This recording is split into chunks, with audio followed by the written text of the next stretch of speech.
제주도가 주민 반발에 부딪혀 도입에 실패했던 교통 유발 부담금제 도입 재추진에 나섰습니다. 찬반을 놓고 주민 의견은 여전히 엇갈립니다. 더불어민주당이 당대표와 최고위원 선출을 위한 합동연설회를 제주에서 시작했습니다. 후보마다 제주 현안 해결을 자신했습니다. 여러분 안녕하십니까? 뉴스데스크 제주입니다. 제주도가 교통유발 부담금제 도입을 다시 추진하고 나섰습니다. 교통혼잡을 불러일으키는 일정 규모 이상의 건물에 부담금을 부과하는 제도인데 그동안 주민 반발에 부딪혀 3차례나 도입에 실패했었죠. 이번에는 어떨지 관심이 쏠리고 있습니다. 홍수연 기자입니다. 교통체증이 심각한 제주 시내 교차로. 종합병원과 호텔, 면세점이 몰려있어 체증을 부추깁니다. 제주도가 교통혼잡을 유발하는 이 같은 건물에 경제적 부담을 물리는 교통유발 부담금제 추진에 나섰습니다. 대상 건축물은 바닥 면적이 1000제곱미터 이상으로 제주 지역 대상 건물은 13,000동, 부과금은 연간 120억 원에 이를 전망입니다. 교통유발 부담금제는 지난 2000년 이후 3차례 도입이 추진됐지만 반발이 심해 무산됐는데요. 시행 대상 지역인 전국의 인구 10만 이상 도시 53곳 가운데 아직까지 시행되지 않은 곳은 제주가 유일합니다. 제주시와 서귀포시에서 각각 열린 공청회에서는 제도 시행에 앞서 부작용을 줄이기 위한 꼼꼼한 대비가 필요하다는 전문가들의 주문이 이어졌습니다. 준조세 형태인 교통유발 부담금이 도입이 되면 건물주 입장에서는 반드시 임대료 상승을 시켜서 비용 부담을 전가시킬 가능성이 많거든요. 관광 수요가 많은 지역 특성과 이면도로 주차난 해소 대책도 함께 고려돼야 한다는 주장도 나왔습니다. 시설물 내에 주차를 수요 관리를 하고 주차면을 없애고 이런 것 때문에 인명 주차가 생기는 부분은 중요한 부분입니다. 그래서 다른 지자체 같은 경우에는 그 지역에 대한 단속을 같이 시행하고 있거든요. 여전히 주민들의 의견은 엇갈렸습니다. 국민이면은 당연히 관리비를 내서 당연히 그런 법이 그렇게 됐으면 당연히 해야 된다고는. 지금 주차장법도 강화되고 여러 가지도 강화되는데 굳이 교통유발금을 내야 될 필요성이 있겠나 이거. 20년 가까이 논란이 이어진 교통유발 부담금제. 그 사이 제주 지역 교통체증은 대도시 수준으로 심화된 가운데 이번에는 제도 시행으로 이어질 수 있을지 주목됩니다. MBC 뉴스 홍수현입니다. 농어촌 민박 안전 인증제가 시행됩니다.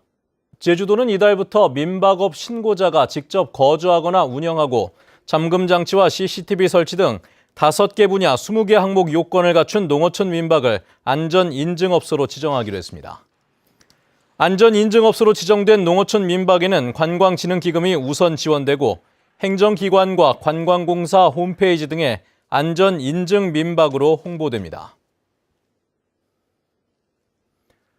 더불어민주당이 당대표 최고위원 후보들의 첫 합동연설회를 제주에서 열었습니다. 후보들은 저마다 제주와의 인연을 강조하며 지역 현안을 해결하겠다고 공약했습니다. 조인호 기자입니다. 2020년 총선까지 더불어민주당을 이끌 차기 당 지도부 경선 주자들이 제주에 모였습니다. 송영길 당대표 후보는 노무현 정부 시절 제주 영어교육도시를 기획해 명예도민이 됐다며 4.3 특별법을 개정하겠다고 밝혔습니다. 제주는 고립되었습니다. 철저하게 고립돼서 3만여 명이 학살되었습니다. 4.3 특별법을 반드시 개정해서 피해자들의 보상을 받도록 반드시 만들겠습니다, 여러분. 김진표 당대표 후보는 문재인 정부의 국정기획자문위원장으로서 100대 국정과제에 포함시켰던 4.3 해결과 특별자치도 완성을 공약했습니다. 4.3의 진성을 규명하고 희생자와 유족들의 명예를 회복하는 데 완전하고 불가역적인 후속조치 특별입법을 반드시 이루도록 하겠습니다. 이해찬 당대표 후보는 노무현 정부 시절 국무총리로서 결정했던 제주특별자치도를 동북아시아 환경수도로 만들겠다고 약속했습니다. 자치권을 주민들에게 돌려드린 국가 균형 발전의 상징입니다. 이제 제주의 새로운 도약을 위해서 과감히 지원하겠습니다. 5명을 뽑는 최고위원에 도전한 8명의 후보들도 4.3 해결과 시장 직선제 등을 공약하며 지지를 호소했습니다. 제주도당위원장으로 선출된 오영훈 의원은 지방선거평가 특별위원회를 설치하겠다고 밝혔습니다. 패배의 원인을 분석하고 선거 과정에서 있었던 낡은 적폐를 청산해 낼 것입니다. 더불어민주당은 제주를 시작으로 17개 시도에서 합동연설회를 가진 뒤 오는 25일 서울에서 전당대회를 열고 제주 지역 대의원 190명은 현장 투표에, 당원 2만여 명은 ARS 투표에 참여합니다. MBC 뉴스 조인호입니다. 민선 7기 첫 행정시장 인사청문회가 오는 17일과 20일 이틀간 실시됩니다. 제주도 의회는 행정시장 예정자 인사청문특위 첫 회의를 열어 위원장에 김희현 의원을 선출하고 오는 17일에는 고희범 제주시장 예정자를 대상으로 오는 20일에는 양윤경 서귀포 시장 예정자를 상대로 인사청문을 실시하기로 했습니다. 인사청문 보고서는 오는 20일 두 후보에 대한 인사청문이 모두 끝난 뒤 한꺼번에 채택될 예정입니다. 제주환경자원순환센터 공사가 늦어지면서 제주시 봉계동 쓰레기 매립장 사용 기한이 내년 10월까지 연장됐습니다. 제주도는 봉계동 쓰레기 매립장 주민대책위원회와 매립장 사용 기한을 1년 5개월 더 연장하는 내용의 협약을 체결했다고 밝혔습니다. 사용 기한 연장에 따라 지지부진했던 봉계동 태양광 발전 시설과 도시계획도로 등 주민 수건 사업을 조속히 추진하고 복합 복지시설 건립도 지원하기로 했습니다. 한편 제주환경자원순환센터는 매립시설은 내년 1월, 소각시설은 내년 10월에 준공될 예정입니다.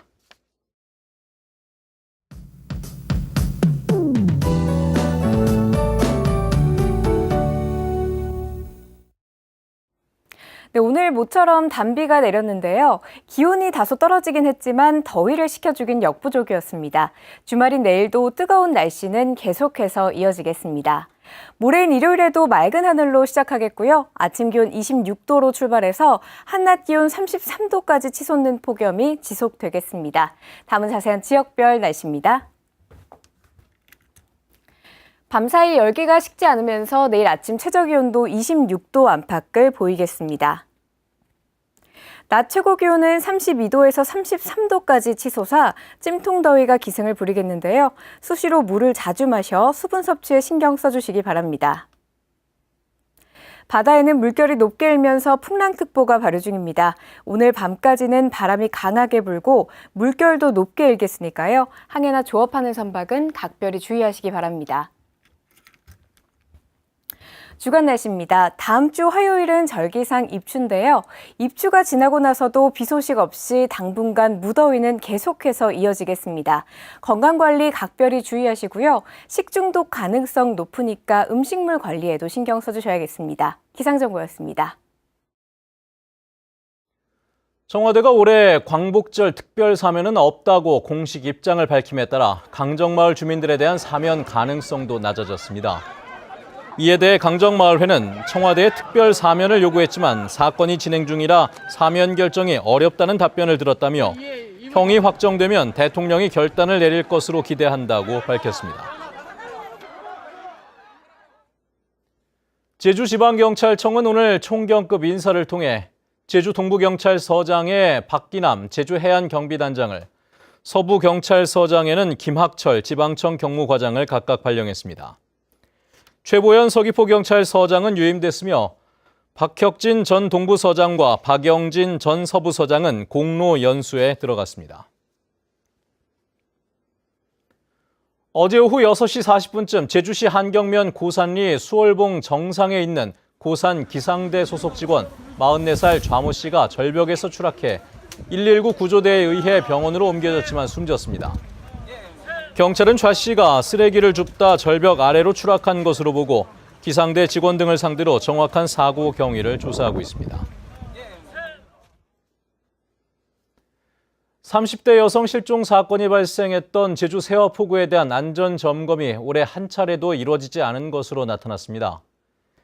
자유한국당 홍철호 의원은 제주도가 조례에 따라 한 달에 한 번 이상 지방 어항 안전점검을 해야 하지만 세화포구는 지금까지 한 번도 점검이 이루어지지 않았다고 밝혔습니다.